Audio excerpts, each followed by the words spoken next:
It's time for All Hands on Tech. Climb on board as we explore all the amazing things happening in Nova Scotia's tech sector. Each episode, we'll chat with local experts to uncover the secrets of what makes Nova Scotia the best place for collaboration, innovation, and creativity. All Hands on Tech is proudly produced by Digital Nova Scotia, the industry association for Nova Scotia's growing tech sector. Welcome back to All Hands on Tech. I'm Ashley. And I'm Claire. Today we're talking with digital marketing and analytics for B2B SaaS. The team at Outshine are the experts in this area, working with high-growth companies to unite digital advertising, analytics, and attribution models to increase revenue. Meagan Michaluk is a senior associate with Outshine and a paid social expert who knows how to make social platforms work harder for B2B SaaS companies. So it goes without saying that we're super excited that she's joining us today to share some of her knowledge to help more tech companies find their stride on social. Welcome to the podcast. Hello. Thank you for having me. Thank you. We're so happy that you're here. We did obviously just give a little introduction of Outshine, but kind of for people who haven't heard of you guys, what do you do and what do you do for your clients? Sure. So Outshine, something very unique about us, we're a digital marketing agency. That's not the unique part, but the fact that we also specifically work with B2B SaaS clients. So over the last few years, we've really changed our client base to focus in on B2B SaaS only. And that's really so that we can be experts in our field. So that way our clients really have the confidence in us that we not only know digital advertising, but that we also are experts in their space. Something really unique about Outshine is we also have two components of our main services. So of course, the advertising, but then we also have our analytics practice. So yes, we work with the marketing teams to build their strategies and run their advertising. But then our analytics team really works to marry their customer data and also that in-platform data that we're working with to really show from beginning of an ad to the end of like a closed-won deal of how that attribution works. And so that's a really big selling point of Outshine for a lot of our clients. Very cool. Super cool. Can you, we do have some rapid fire questions prepared, but I'm just curious, can you give us a little bit of like background on Outshine and, how it's evolved since it started? For sure. So Outshine as a company started here in Halifax. So we were just saying about the north end of Halifax and Outshine, that's where we originated. So we've stayed true to the north end. We've been here the entire time. We've moved office locations, I want to say 3 to 4 times, but all within like the same couple of streets. And we've really grown. Right now, we're almost at 40 employees. And we're definitely not stopping anytime soon. And especially where a lot of our business comes from the referrals of our existing clients. A lot of SaaS companies are reaching out to us to help run their ads programs. So yeah, we've done a lot of growth over the years. And Andrew, our CEO, and Joel, the company partner, have put like a lot of time and effort into like building Outshine into what it is right now, which is an amazing place to work at. It sounds like it. Every time, I've met a few people who work at Outshine and nothing but great things to say. So, and you got a beautiful office. I'm just going to give it a plug. Yeah. Honestly, if you haven't seen the office, like you got it. It's stunning. Yeah, it's especially where we're in a hybrid work model. We have the option to come into work, and I come in at least 3 to 4 times a week just to, one, leave the house, but also just to enjoy the space. Like we see the harbor, the lighting is amazing. We have such like big windows, natural lighting. So even on the foggiest Halifax day, it's still like a calming place to be, which is nice. Yeah, that's awesome. I feel like that makes a really huge difference. It's, there's so many companies with beautiful offices and no one goes in. So I'm glad that people actually do go into the office and enjoy that space because that's such a privilege to have that. And one thing I wanted to ask before we kind of jump into some of the questions here, and just maybe for some of the listeners who might not be super familiar with what B2B or SaaS means, maybe if we could define those, that might be helpful for the rest of the conversation. For sure. So B2B stands for business to business. So businesses selling products or services to other businesses. And then SaaS is software as a service. So not really tangible products, but there's a big difference between what we do and what, say, consumer marketing, business to consumer, like buying a Coke or a candy bar would be. Right. Yeah. Cool. Thank you for that. Yes, that's great. Okay. As I mentioned, some rapid fire questions. Not too hard, but we'll see what you think. Okay. So I guess we can do I don't know how I wrote this originally, whether it's, if we're going to buy an ad. So would Facebook, LinkedIn, or Twitter, which one would be the best? You don't buy ads on Twitter, do you? I mean, they're all based on auctions, but I mean, what are you selling? Oh, wow. I get deep Bounce here. back rapid fire. I'm not selling anything. I don't know. I think if I had to answer that, I would definitely say, Facebook, just because it's versatile between if it's B2B or if it's B2C. If it's B2B specific, I'm always going to say LinkedIn. Okay. Good answer. What about TikTok? What are your thoughts on TikTok advertising? Yeah, I think TikTok is a great tool if you do it right. I think you really have, like any platform, you have to have your ad match the nature of who's using it. And so TikTok is very much an organic type platform where the content has to feel organic to the platform. And the attention span is so low that people are constantly scrolling. So if your content doesn't feel organic, if it feels like an ad, people are just going to scroll past. So I would say if you can do it right, then yes. But if you can't make it feel organic, maybe try something else. Okay. What about what's worth your time more, a video or a written article? Video, always. Always. Okay. Yeah, That was easy. That's kind of, well, I know people say, video is king, but there's still a lot of value in blogs. And I feel like blogs were like a big thing. So you're saying that video is much more impactful than blogs. Yeah, I would say just by the nature of how we consume content now, not even just for the visual aspect, but also I think about how I consume video. Like sometimes I'm consuming video, but I'm not even watching it. I'm just listening. Right. And so to be able to have that in the background and consume that while you're likely doing other things, being able to have your information in a way that people can consume it when they're likely doing something else, which we always are multitasking, is really useful. Yeah, it's kind of sad to even say, but I was like the convenience of watching without having to use my brain and reading, which is like a sad thing to say, but it obviously involves a lot more effort to read an article than to watch a video. Yeah. Totally, yeah. But if the article's really good, I'd read it. And backlinks and stuff, those are important. But Okay, we're going to take a personal approach here and ask you what your guilty pleasure TV show is. Ooh, I would have to say 90 Day Fiancé. Oh, my husband and I watch it every Sunday. We call it our trash show. And I love that. we come home from our family dinner every Sunday and we put it on as we're meal prepping and doing that stuff for the week. And yeah, it's just so good. It never gets old, no matter how many seasons. Well, yeah, how many seasons are there? There's I don't know. There's so many seasons, so many iterations. Yeah, I don't know. TLC has found their gold mine and they're never letting go. I don't think there's a break all year. If one season ends, a new variation starts the very next week. I hadn't watched it in so long, and then I came across it, and there was original cast watching new cast and judging them. I was like, whoa, that's when it's been along for that's hilarious. Around for a long time when that kind of stuff happens. So it's pretty funny. Okay, we only have one more, and it's what's your favorite part about working at Outshine? I would say the people. I don't know, it sounds corny to say, but it truly is the people. We're constantly surrounded, whether it's online or in person, by smart people who love the work that they do. And I think that makes a huge difference on your day-to-day workflow. And yeah, just having some light moments at work, whether it's through Slack and people are just sending random funny messages or really being able to collaborate with a team that cares.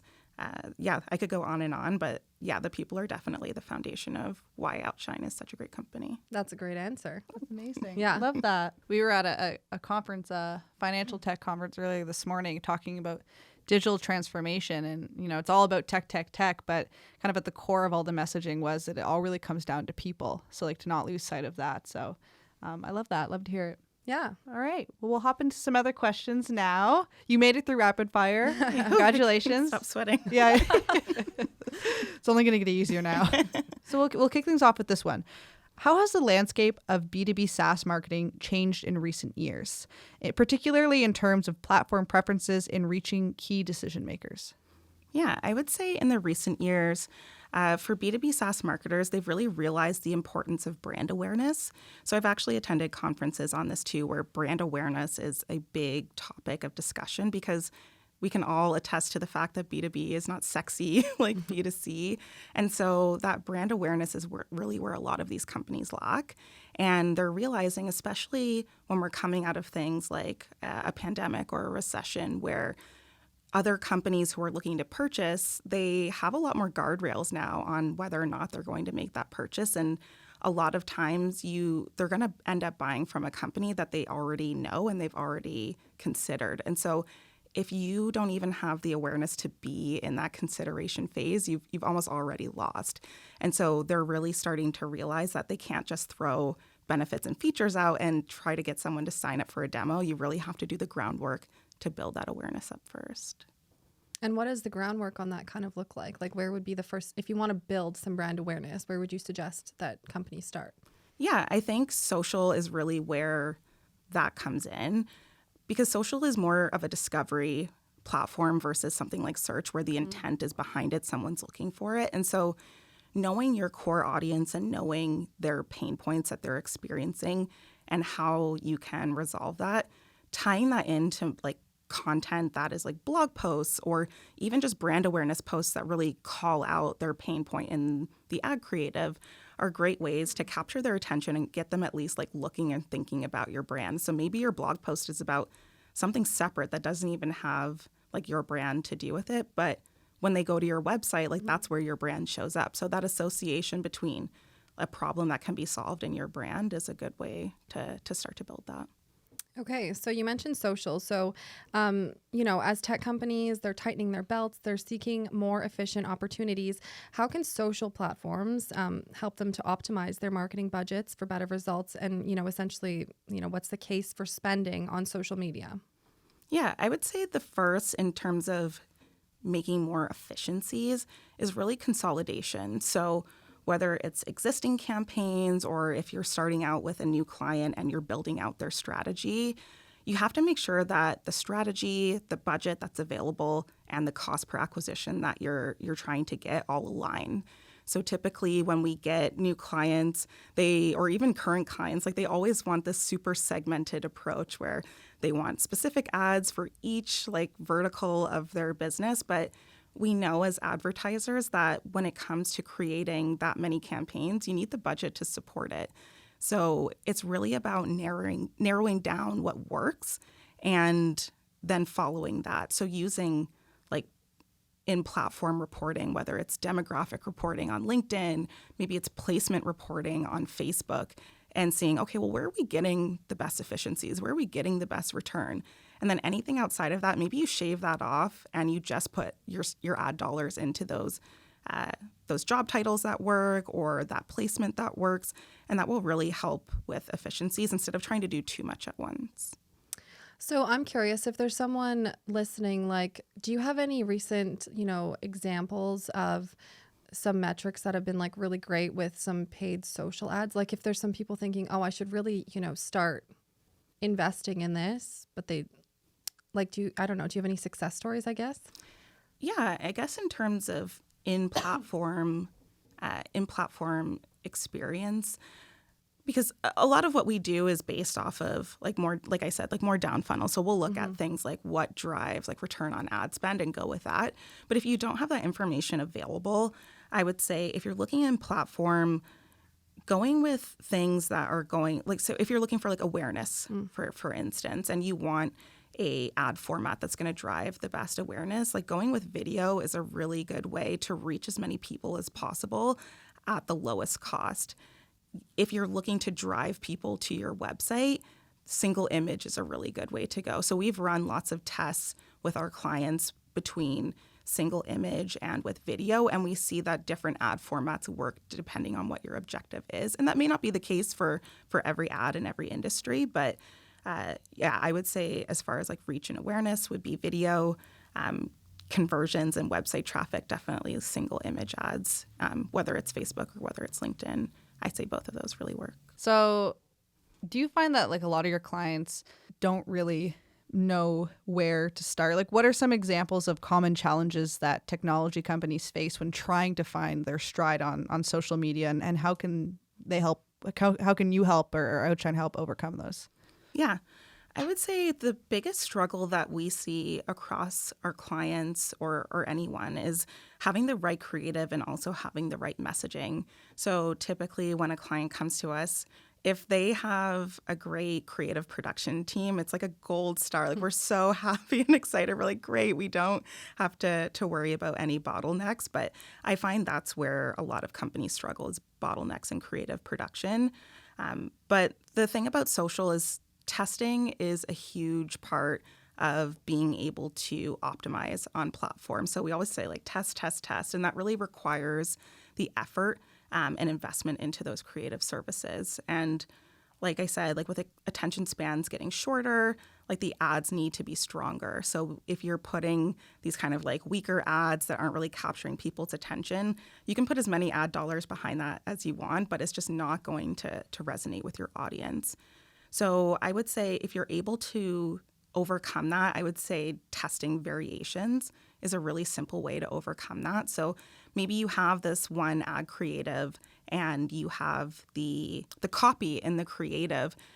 Swap that copy out with a bunch of different messages and run maybe 3, 4, 5 variations of that is a really simple way to not have to make net new creative, but just swapping out the text in it is a great place to start. And then also just testing different ad copy within the platform.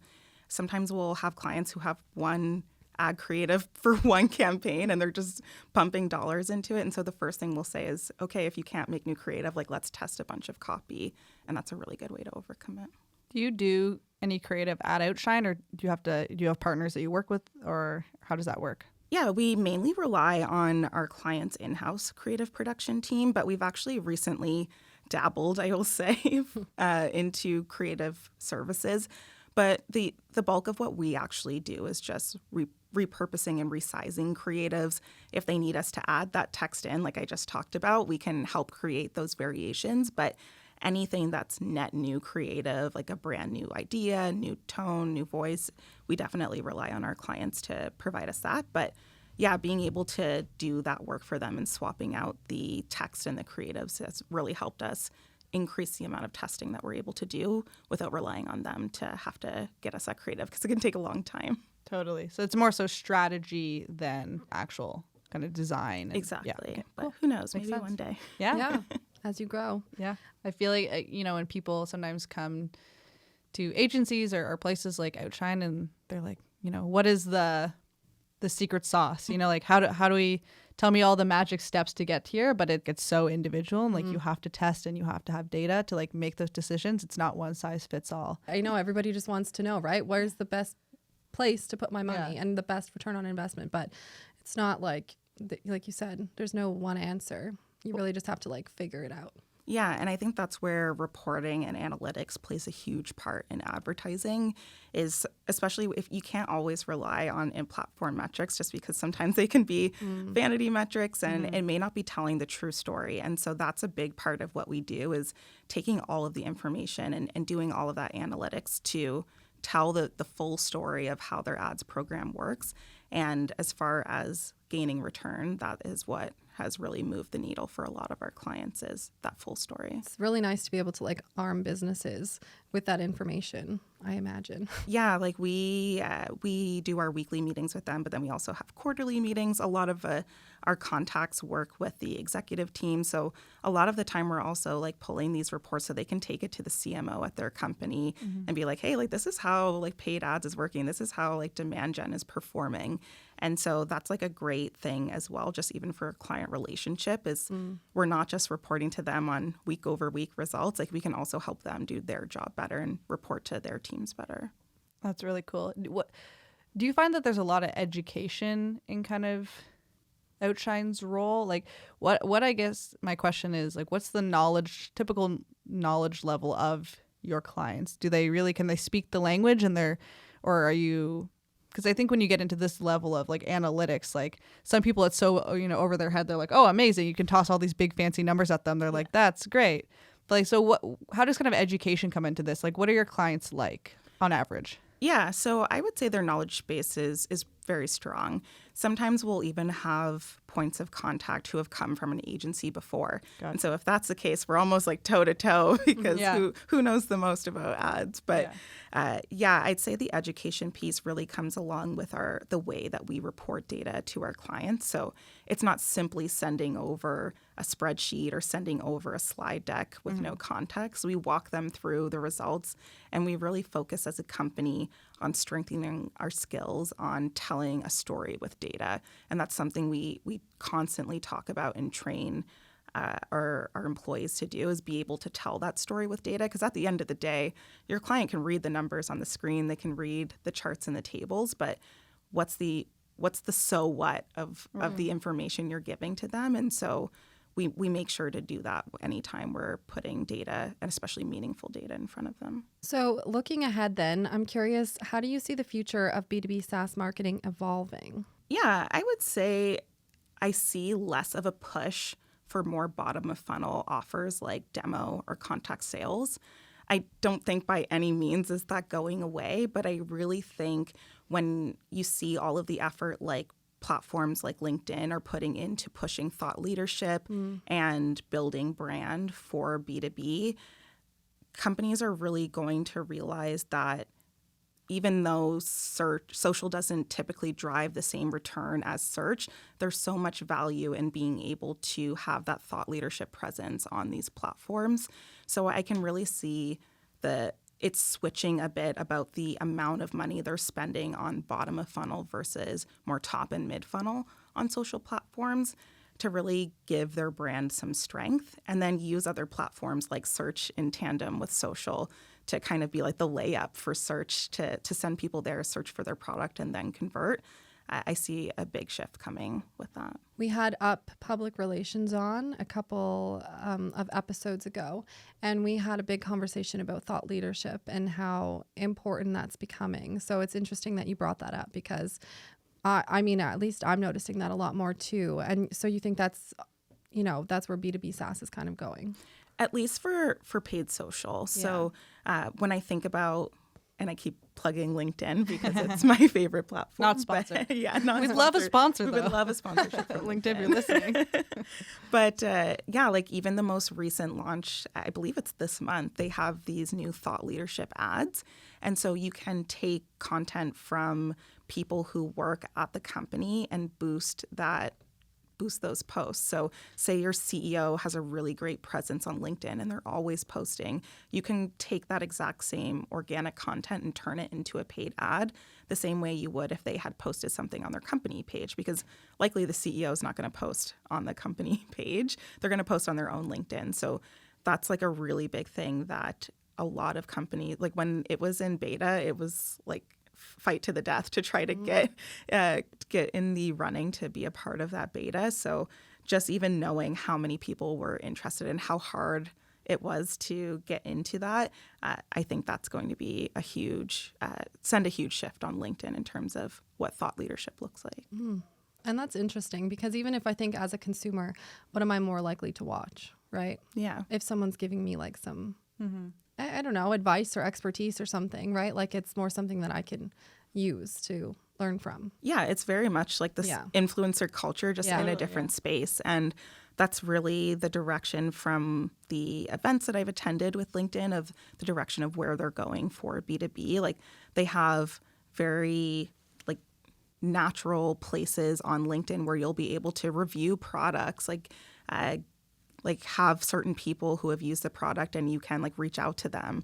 Will be like linked on the page. Like there's tons of stuff that's coming out that is very much kind of somehow connected to that influencer culture, where people can like test and learn about products directly on the platform without having to go to say like a Capterra or a G2 to find out if other people in their space actually like that product. Well, it's an exciting time. Things are shifting, so. Yeah, I feel like people always love when they can put a face to a brand. You know, so even if they might not know the CEO, like that feels more personal getting a message from them than, from a brand. So speaking of people, last year, Outshine took home the Talent Champion Award at our Tech Forward Awards. What was that like, and how does that speak to the company culture at Outshine? Yeah, I love ads, but this is my favorite question. Having worked at Outshine for going on 5 years now, I've really been able to see this company at a lot of pivotal moments. I can't remember the exact number when I joined, but it was definitely, I want to say almost under 20. Wow. And so now we're double that. And when the news was shared with the team that we won the award, the Slack threads were booming. Everyone was so excited to see this big win for the team, because it is a pivotal moment. And I think, like, for someone like Andrew, our CEO, and Joel, our company partner, to be able to continue to grow the team during a pandemic and during a recession and keep that company culture intact is something, there's really something to be said about that and to be admired.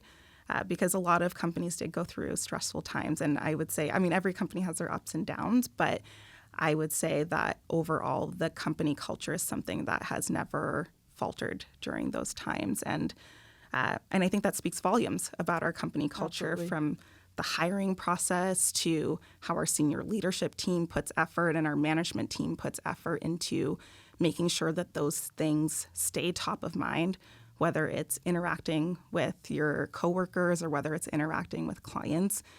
The company culture is something that is always at the forefront. And there's kind of like that constant feedback loop that's always open at our company. And I think that's a big thing. At a lot of companies, you kind of feel that hierarchy structure. And I think where Outshine started in that kind of startup feel that felt like open, no matter what your position was at the organization, that has stayed true as we continue to grow. Like, Andrew is just as accessible as one of the people on my team. Like, you can talk to anyone on the team and feel open. And so I think that as well is something that makes everybody feel important at the company.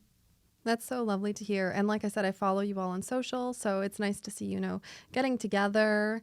I know this will be a little bit dated now, but you recently had some team days too, which is great. And you brought in the team from around the country. So that's important, and that's great. Mm-hmm. And it's great that, we can see it. I don't work there, but I can tell that it seems like it's a good place to work, Yeah. And when we typically have 2 in-person events every year for the entire company, where we are hybrid and a lot of our employees live across the country. And anytime we have those events, the number one thing that people always say that they are looking to get out of them is connection. And although we all love remote work and being able to have that flexibility, connection is still important. Like, we're still humans at the end of the day, and that's something that we need. And so being able to regroup a couple times during the year to give people the connection that they're searching for, everybody really values it. And I think it helps kind of give you that reset and that energy you need to get through the next 6 months. Definitely. Well, we have made it to the end of the podcast. So I just want to turn the floor over to you. Is there anything that you kind of want to add or anything exciting coming up that you'd like to share? Yeah, I feel like all of my exciting things are behind me now. I don't know. This was a great conversation. I'm always excited to talk about paid ads and about social.